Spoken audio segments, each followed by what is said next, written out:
Man. Second video I wanted to get into for sure today. Uh we did a rewind the other day. We went back to the original GOAT debate, Wilt versus Bill Russell. The audio was fucked on there. But I'm fucking with the deep rewinds and this is something I remember when I was younger. You know, Shaq's last team, bro.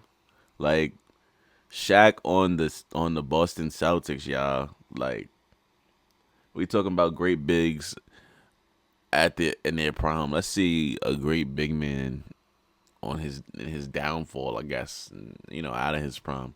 But Shaq on the Celtics, was he any good? Let's tap in and find out. Young, and welcome back to Young Money Sports. Also, Young Money welcome to the first Sports. episode of Was He Any Good? In this series, I take a look at a player's tenure with a specific team, and we'll see if he was any good with them. Sound good? All right, let's go. Shaquille O'Neal, arguably the greatest center and one of the greatest players in NBA history. A 15-time NBA Best center of all time. 14-time All-NBA member, NBA MVP, and 4-time NBA champion. The 1992 #1 overall pick got a start on the newly formed Orlando Magic. The duo of he and Penny Hardaway would make an instant impact, leading the Magic to their first NBA Finals appearance in 1995, where they were unfortunately swept by the Houston Rockets. In 1996, Shaq would sign with the Los Angeles Lakers, where he would be paired with Kobe Bryant. These two would be linked together no matter where they went for the rest of their careers because of what they achieved as a duo. 3 straight NBA championships from 2000 to 2002, with O'Neal winning Finals MVP in each series. Along with winning championships, What's good, dog? What's good? marred with infighting between the two stars. The main reason behind the fighting was just the differing personalities between the two stars, especially when it came to working and getting better. Shaq believed that his God-given talent was enough, and admittedly, it was. Why would you change what you're doing if you're winning championships and dominating for all this time? And he was, like I said, he was the Finals MVP in each of these series. So he would spend the offseason just relaxing or working on as many side projects like music or movies. There were also reports that Shaq didn't go as hard in practice as Brian thought he should. Which, from Shaq's perspective, why would you need to? Who's going to really take your spot? Mark Madsen? Kobe, on the other hand, was the complete opposite, focusing on nothing but basketball. He saw the offseason as not a time. I'm not gonna lie, bro. That early 2000s vibe with Shaq and Kobe, it's like, yo, Kobe, you're questioning Shaq, bro. Mind you not, he just had 3 straight Finals MVPs, bro. You didn't get a single one of those Finals MVPs, bro, and you got the nerve to tell a nigga, "Oh, you're not working hard enough." Bro, if I was Shaq, bro, I would have been tight and dipped too, bro. Like, yo, bro. Bro. I see why Kobe and Shaq didn't work out, bro. Imagine you on your high school team. You done averaged 30 and 15 all the way to the championship, and the starting point guard is like, yo, bro, you're not playing hard. Fuck out of here, nigga. You feel me? I'm come on now. You want to tell a 3-time Finals MVP that he not playing hard enough? Yo, Kobe Bryant had some nerve, bro. Really wind down or relax, but a time to get better. This is often called the Mamba mentality. Mamba mentality, bro. Even greater than he already was if he had a similar mentality. That's neither here nor there. The partnership ended in 2004 after a swift 5-game defeat to the Detroit Pistons in the NBA Finals. The mix of poor performances and insane defense from the Pistons ended up being what dealt the Lakers in. And it was a miracle this team even made it that far with all the injuries and infighting. Following this loss, O'Neal was sent to the Miami Heat in a blockbuster trade. You may be quick to think that it was because of his deteriorating relationship with Kobe, but I think it mainly came down to the money. Former Lakers general manager Mitch Kupchak Be playing that shit. Get Shaq to sign an extension, but the amount wasn't what the 3-time Finals MVP was looking for. And Shaq also claimed in a 2020 interview with Chris Broussard that the Lakers management told him if they didn't win the 2004 Finals, that he would be traded. But either way, Shaq was now in South Beach. And his first year in Miami was probably the last time that we saw the real Shaq. He averaged 23 and 10 and arguably had a case for that year's MVP award that was ultimately won by Steve Nash. After that, Shaq was never really the same. This is a picture of him in his first year with Miami, and here's a picture of him in his last year with Miami. He did win won another ring in 2006, but it was starting to become clear that he was slowing down. A few things I think factored into his decline. Aging, obviously, weight gain, and injuries. And all those things would continue to affect Shaq as he entered the twilight of his career. I mean, he missed 23 games in 2006, 42 games in 2007, and 21 games in 2008. Like I said, O'Neal's career started I ain't gonna lie. Those numbers look like normal numbers nowadays in the NBA, bro. That's why they got that new. Those look like Kawhi numbers, Paul George numbers, LeBron, AD numbers, man. I swear, yo, we the way we talking about Shaq and his body giving up, those look like Zion numbers, man. Zion wish he played 60 games in the season, but load management is really a problem. If we could go back in the past and look at these players like, oh, his body was giving up on him. Those is the amount of games niggas is playing nowadays. So following that first year in Miami. He found himself being traded again in 2008, this time to the Phoenix Suns. He did have a nice bounce back year. imagine prime Nash, but the team missed prime the Shaq. playoffs. And overall, a slow and aging Shaquille O'Neal was not the missing piece that the former 7 seconds or less offense really needed. O'Neal was traded once more to the Cleveland Cavaliers in 2009. This was Cleveland's attempt to try to give LeBron some actual help, quote unquote, in the hopes that he wouldn't leave. Of course, we all know how that turned out. Shaq was only getting older and bigger, and he averaged career lows in most of his stats. He also broke his thumb in February of 2010, causing him to miss another 29 games. Shaq would be back in time for the playoffs, but it wouldn't be enough to beat the Boston Celtics in the second round. He couldn't help win a ring for the king, as he put it. So, what was next for Shaq? This was the first time that the 38-year-old had been a free agent since 1996, and there were still some suitors lined up to sign him, even with his obvious declining abilities. He was hearing offers from the Hawks, Mavericks, and the team that he would eventually sign with, the Boston Celtics. Yes, we are finally at the main focus of this video. And I know that Shaq in a Celtics jersey has become a meme, not just in sports, but in pop culture whenever someone is It don't even look right. washed. So this shouldn't even be a question if he was any good. But I think there's more to it than that. Now, if we were asking if he was good compared to his prime, then no, hell no, it's not even close. But nobody was really expecting prime Shaq, or even Suns Shaq for that matter, when he signed with Boston. And honestly, this was the perfect situation for O'Neal to be in. The Celtics were just coming off a 7-game loss to the Lakers in the NBA Finals, and were loaded with talent.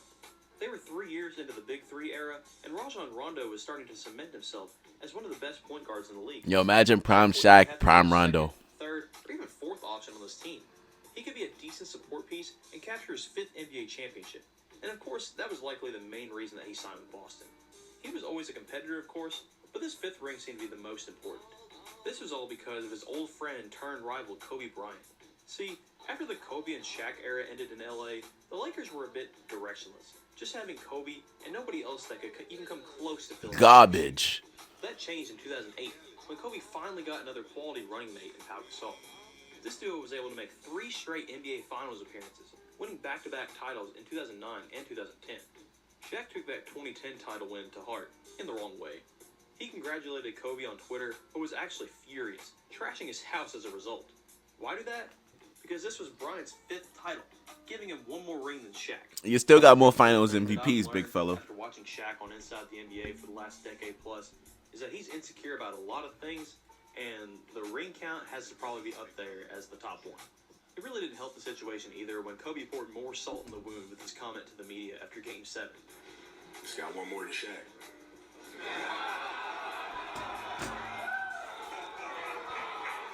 So you can take that to the bank. So, Shaq was motivated by, let's just call it like it is, pettiness. He wanted to tie Kobe in the ring count, and he also wanted to pass Wilt Chamberlain in career points so he could declare himself the most dominant big man of all time.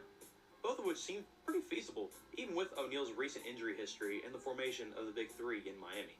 The 2010 to 11 season began, and it seemed like both sides were getting what they wanted. The Celtics were winning, and Shaq was putting up okay numbers, averaging around 13 points and 8 rebounds in November. He even had sort of a vintage performance against the Nets, putting up 25 points and 11 rebounds in an 89 to 83 win. There were still some downsides, of course. He was still getting older and much, much slower. He was most definitely a liability on the defensive end. Get out of my way! I'm coming! You He was also putting on a lot more weight. Of course, he was a bit heavier in his career. You can see there was a lot more muscle on him during that time. Yo, Shaq coming at you full speed or Kia Soul? Let me know in the comments if you got no. I'm not gonna say prime Shaq. Old man Celtics Cavaliers Shaq coming at you full speed. He won't stop. Or do you got Kia Soul coming at you at 100 miles per hour? I'm taking the Kia Soul. I might lose my legs, but Shaq gonna kill you. Compared to his time in Boston, where there was almost no muscle and all fat. But like I said before, he Look, didn't have nearly as much responsibility he's done. on either end, because this was arguably the most talented roster that he'd ever been on. Things were going all right on Shaq's end. He would have some bad offensive games, scoring like 2 or 3 points, but most of the time he would do enough to justify him being on the floor. The advanced stats even You know you're big when you're bigger than Big Baby Davis. But an all too common problem would arise in February of 2011. O'Neal had already missed 12 of the team's first 48 games because of injuries to his right leg. But what really put him out long term was a strained right Achilles tendon. They believed at first that it would be like a minor setback, but as time went on, no progress was being made, and Shaq continued to miss games. Celtics coach Doc Rivers commented that Shaq really wasn't healing at all. They believed at first that this would just be like a 1 or 2 game thing, but as time went on, it really showed just to be a lot more serious than it was at first. Shaq would miss 27 games from his last game on February 1st to his return on April 3rd, and his return would also be cut pretty short. O'Neal made his return on April 3rd against the Detroit Pistons. He scored 6 points, but only played 5 minutes because of another injury. While he was jogging up the court, he started to limp and had to leave the game. Everyone feared that he had injured his Achilles again, but thankfully he had just strained his calf.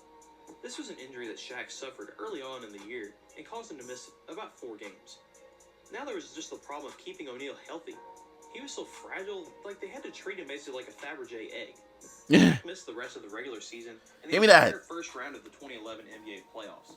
He didn't see any action until Game 3 of the second round, over a month since his last game.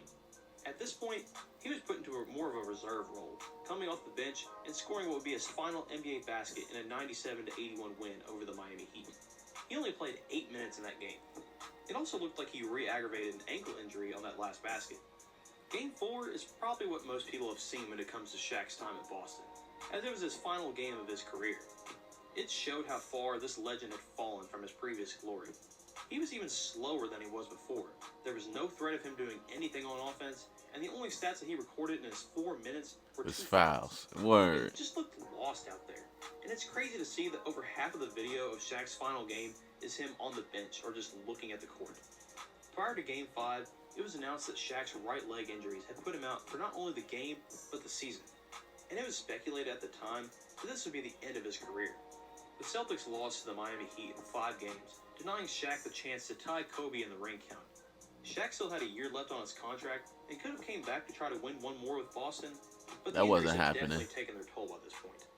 O'Neal only played in 37 of the possible 82 games for Boston in 2011, and he only appeared in 2 of their 9 playoff games. Boy, oh I think boy. the biggest reason he decided to hang him up at this point, though, was because he felt like he just wasn't... But bro, I ain't gonna lie. I think it's still an accomplishment that Shaq even played 19 NBA seasons. I didn't even know he played 19 NBA seasons. Oh, man. I've been yawning, bro. Y'all yawning, bro? Is it contagious? Listen, bro. Shaq came into the league tall, a lot of muscle. Like, straight, like, Zion shit, bro. He's been big, bro. You saw how big he was with the Lakers. He got bigger. The fact that he even played 19 seasons, scored as many points as he's really the most dominant big man of all time.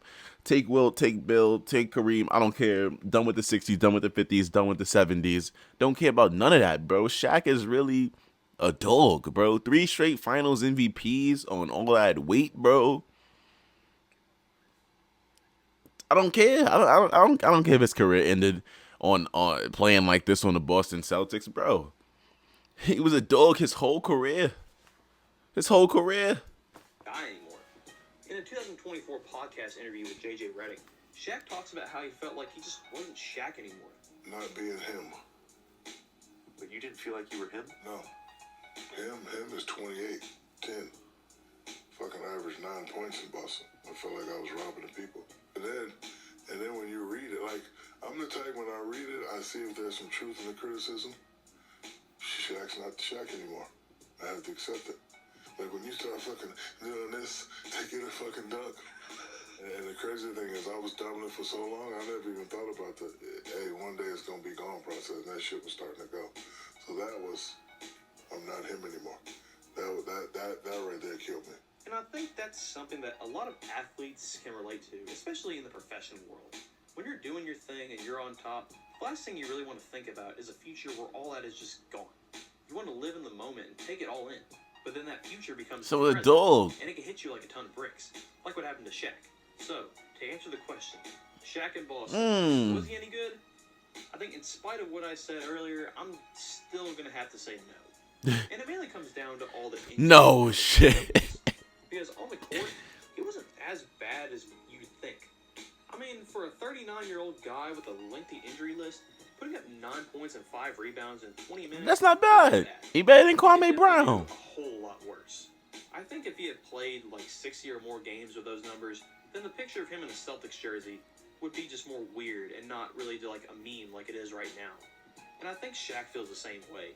In that interview with J.J. Redick, he mentioned that the Celtics wanted to still pay him the remaining money on his contract after he retired, since he signed a 2-year contract, but he just told him to keep it.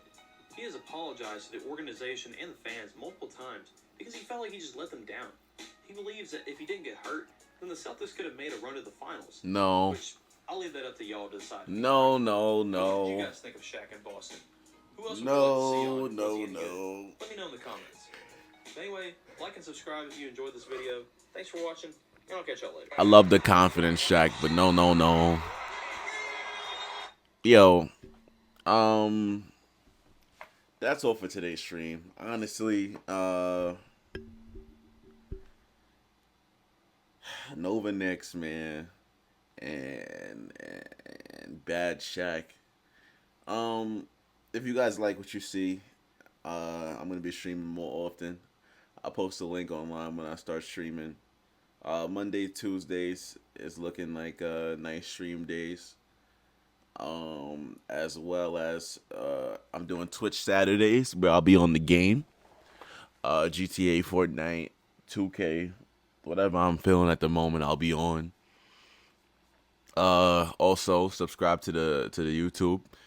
I am Exjlive, same as the Twitch, and Steam Team Gaming, which will be on YouTube more.